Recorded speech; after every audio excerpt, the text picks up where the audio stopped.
Hello and welcome, my friends. Welcome to the Cold Moon reading. Now, like I said in my last weekly review reading, most of my December stuff is going to be pre-recorded just because I do have a lot of commitments in December for myself, and I don't want to leave you guys out without the information and guidance, and of course the tools that are going to help you throughout the month. So today, though, we're going to look at the full cold moon. The moon is going to be in its highest point on December 8th, which is Thursday. And we can start to embrace and use that energy as of, well, pretty much December 6th, which is the Tuesday. We need to use this energy to our advantage because it does help us break down stuff, get over stuff a lot easier as, well, that energy is right there. And it's up to us to embrace it.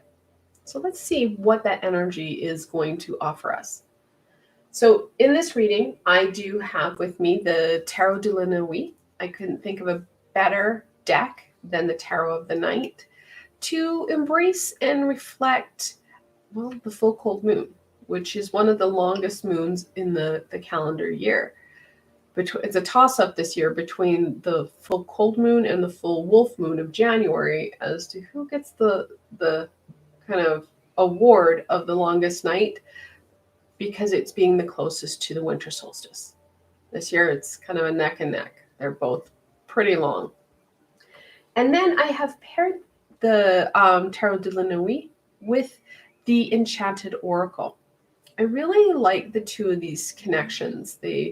They both speak on the same level and have similar artwork. Well, not similar artwork, but similar styles. And I like that. And I have used them in the past before together, and I really enjoyed it. So I wanted to use that same connection, I guess. All right, so let's look at the full cold moon. What does the full cold moon bring, my friends?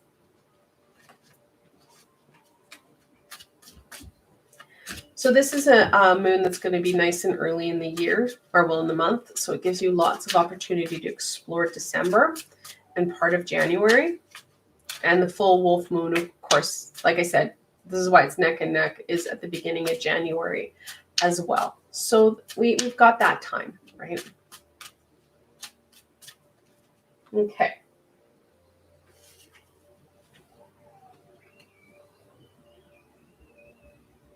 The World. Of course, this is the 21st card in the Major Arcana, and I can't help but see that beautiful full moon right behind her. This is also known as the Dancer. The card has the title of the Dancer, and usually is what looks like a female character with two wands dancing in this wreath. This talks about that next stage. The full cold moon is telling you that you need to take that pause, do some reflection on what it is you've achieved, what has been going on, celebrate all that has been going on, all that you have achieved, because things are changing. Next chapter. The full moon is really bringing forward some different opportunities that can really branch off into some pretty dynamic, well, ideas, aspects, and phases of the life. Seven of Wands.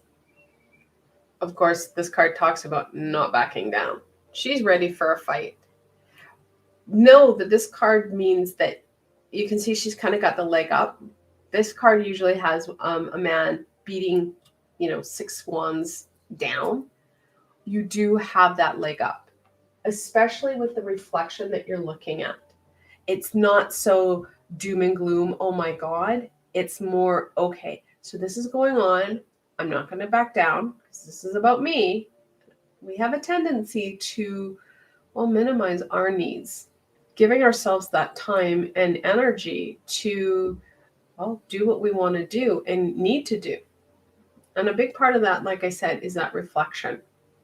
What have you achieved? And it's not about beating self up. Oh, I didn't get that done. I'm woe was me, pity party, I'm a loser. No. It's about, okay, what did you achieve?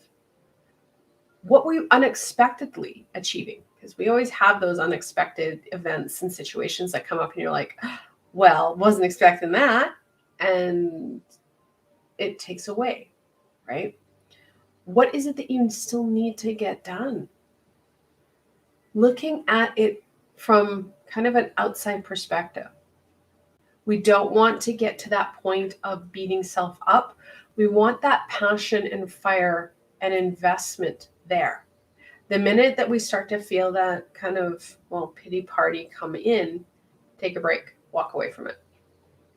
Stay high vibrational, stay up here. Don't allow that emotion set to come in and say, well, I should have done this, I would have, could have, and should have. No, it's not what that's about.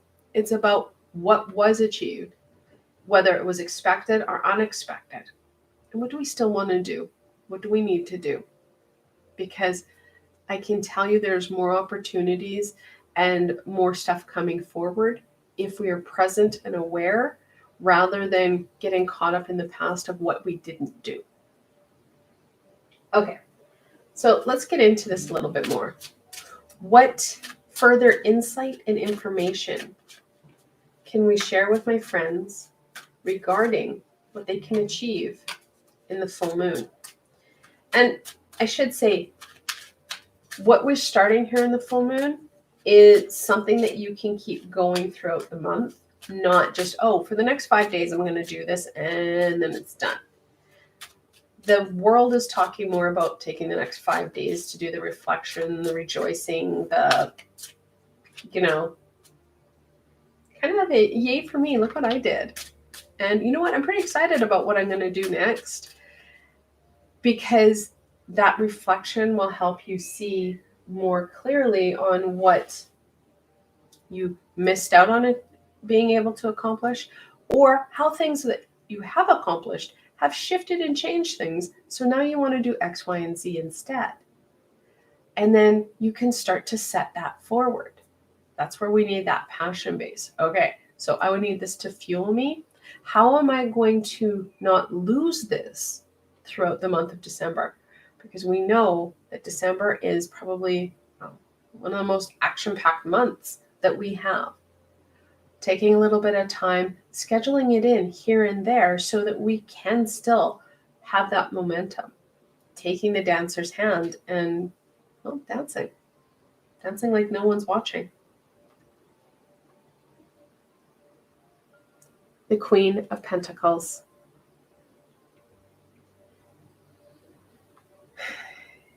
It's not going to be as easy as, I'm just going to take the next couple days to reflect. Sure, that can be easy if we don't get into that what was me, woulda, coulda, shoulda stuff. Making sure that you are grounding and breathing while you're doing it, because we miss out when we're not breathing. A lot of times we start to get anxious and we start to do that kind of shallow pant, and we're not clearly in here. We're not in our think center. We're in the past, we're in the future, we're all over the place. So making sure that we do take that time to, reflect in. It's the more stable and grounded we are, the more we're here, the more we're able to fully utilize all our faculties, our creativity. We will see things in a different light because we can take that step back. We can breathe. We can start to create solutions that are more dynamic than what we had before. And if you're really stuck, this is when you need to take that time for those creative endeavors. It doesn't have to be a long period of time. And like always, guys, we don't have to do arts and crafts unless arts and crafts are something that is meaningful for you.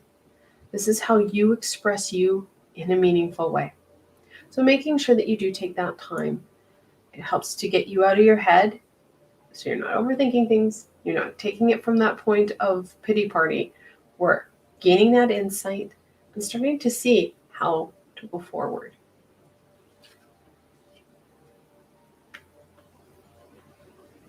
I love it.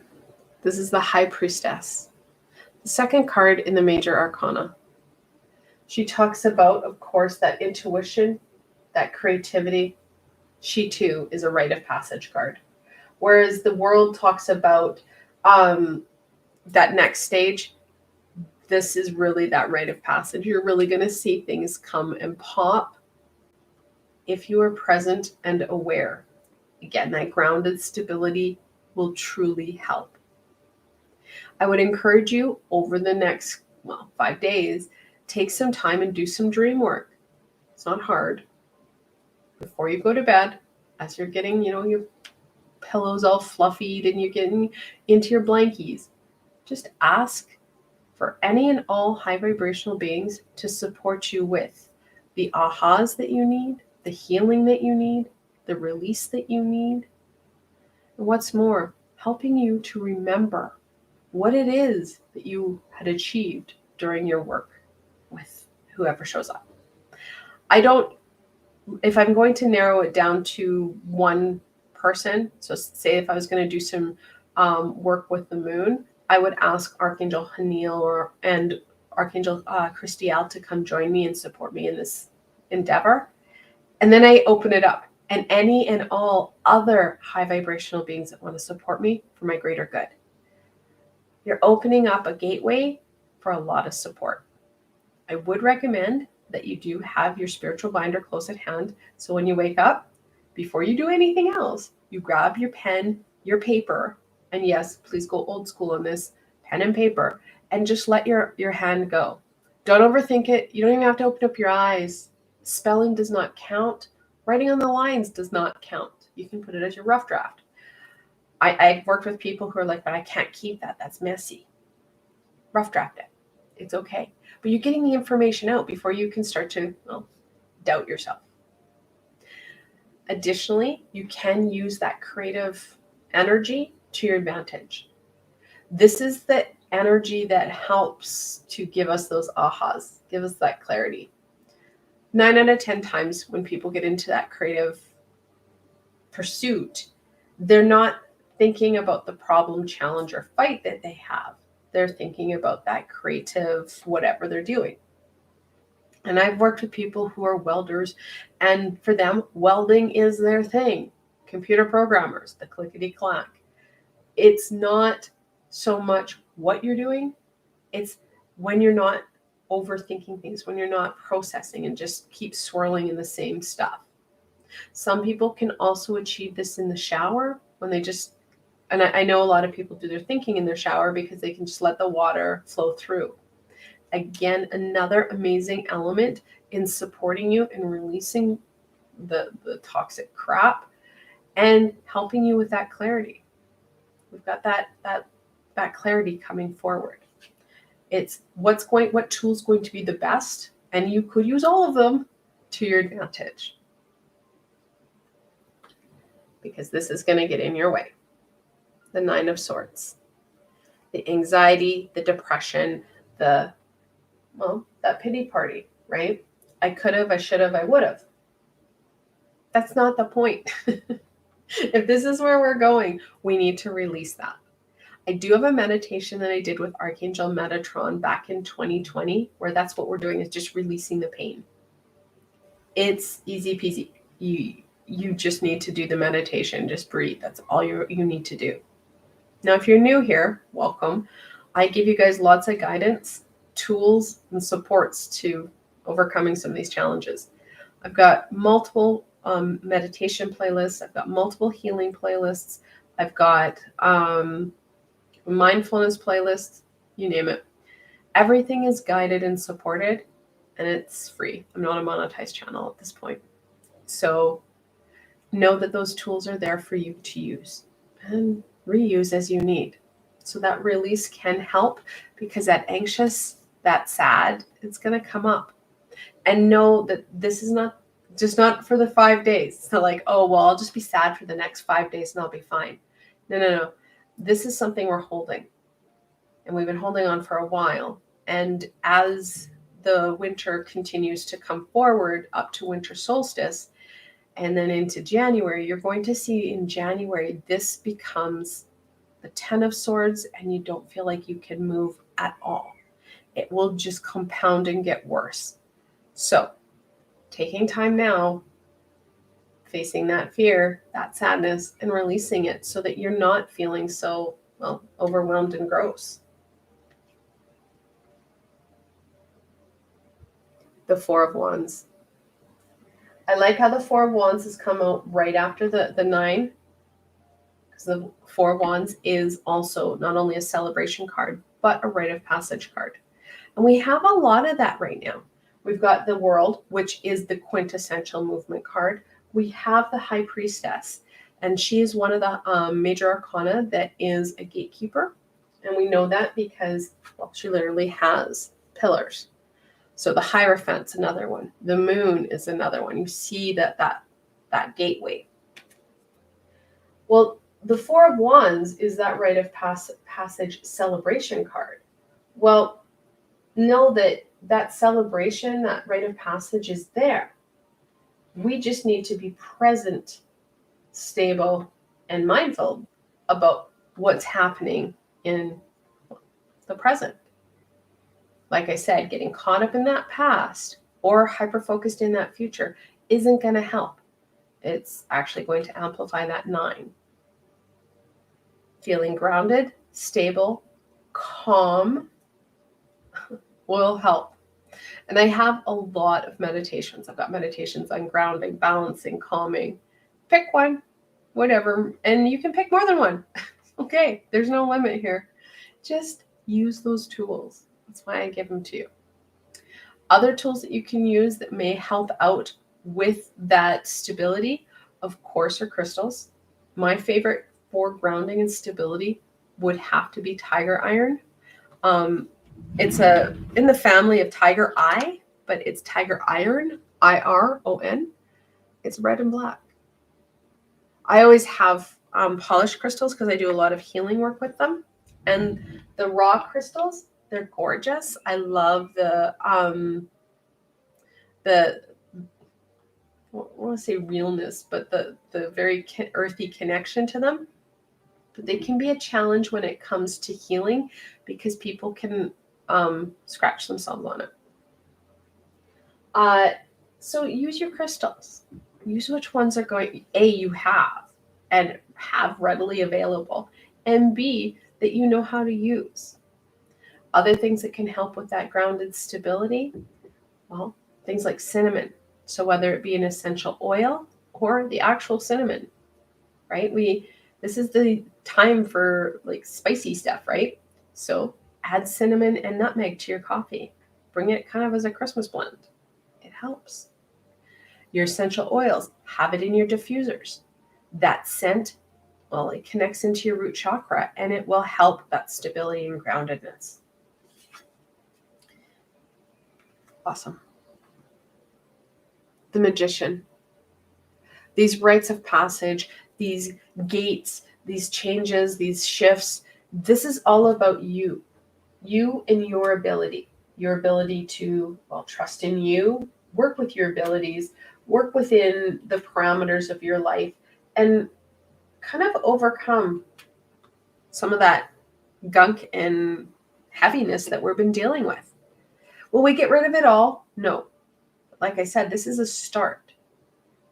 We're always going to have stuff that brings in pain, sadness, and fear. That's part of life. However, having the tools and the abilities to overcome it, trusting in you and what you can do, will help bring in the growth, the prosperity, the creativity, the fun and joy that you want, that we need. So making sure that you do take that time for you. And those creative endeavors, the meditations, it doesn't have to be like days and hours. I think the longest meditation I've ever done was 45 minutes. I think that was with Archangel Raziel. That's what came to mind. But I've got meditations that are under 10 minutes long. That's kind of doable, right? Crystals. If you've got them at hand, fantastic. They're easier and easier to find. I have teachings on crystals, recommendations on, I think it's like 15 common crystals that you can use. And I'm big on crystals that hit multiple pieces, like amethyst. It's one of my favorites. And it's a crystal that's readily available and isn't really expensive, because there are crystals that can get really expensive. Use what you have at hand that isn't going to be an extra. It's already there.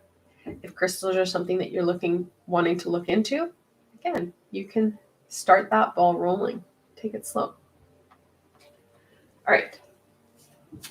What other supports and guidance will help my friends get the most out of the full cold moon?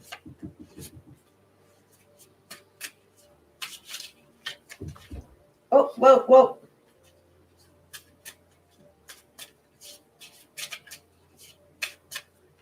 Okay.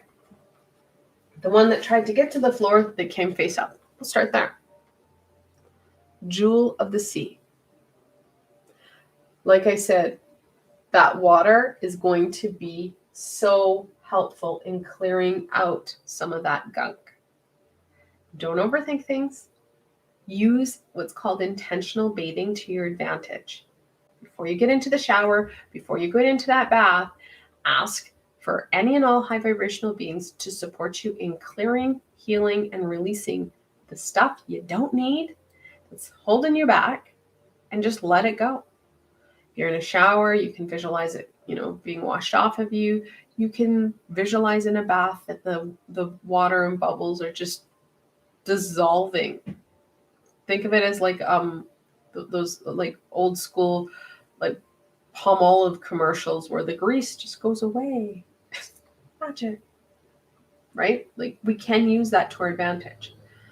Water is a fantastic cleanser and cleaner. Also, big piece, guys, don't forget to drink your water. I'll be your mom for a minute here. The water that we ingest as well will help clear out the internal pieces as we use intentional bathing as an external use. And again, you can ask for the water that you drink and put intention to it. I want to clear out some of that heaviness, some of that gunk, especially as we have a tendency to overeat and overdrink at this time of year. I don't really prescribe to a lot of detoxing, but increasing the amount of water to help flush out your system is, to me, a safe and natural way to clear out your body. I love it. My camera doesn't love it, but I love it. Gothic Rose. See this beautiful moth in the background here? The transformation may not be what you expect it to be, but know that it is going to be beautiful and wonderful no matter what it's going to look like. A lot of times it's our expectations and demands that minimize that growth and change because, well, we have a prescribed way that it should look or should turn out. So maybe checking into that and letting go of some of that. Let some of this other amazing energy influence and support you in getting some stuff done and seeing that shift that you need, that you want. I love it. Emerald Princess. Again, we have another merfolk or mermaid connecting into that healing, connecting into that nurturing of us. Emerald, of course, is connected into Archangel Raphael, which of course is the healing archangel. So we need to make sure that we're using Archangel Raphael's energy and that healing to our advantage in bringing forward the shift and change that we need. Because we know that we're holding on to stuff that's minimizing. This is right in the middle, right? It's the center. If this doesn't budge, this won't happen. So making sure we take time for that healing that we need. And like I said, I've got that meditation with Archangel Metatron in my Archangel playlist that is fantastic for doing that healing.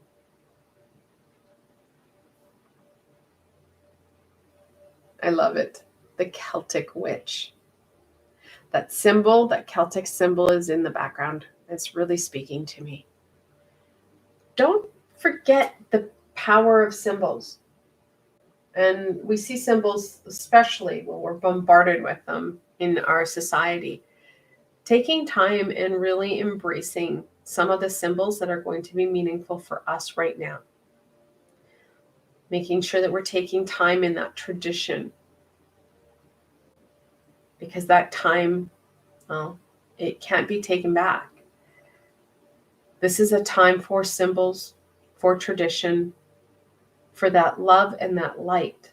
And we don't want it to be overwhelmed by the sadness, the fear.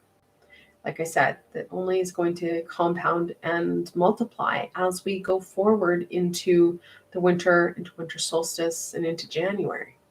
It can really shroud not only the moon, but the entire month and beginning of next year. So it's something that you need to look at for you and how you can go forward using symbols, tradition, your tools, and your abilities to your advantage. I want to thank you for joining me today. I hope this gives you an understanding on what you can expect from the full moon.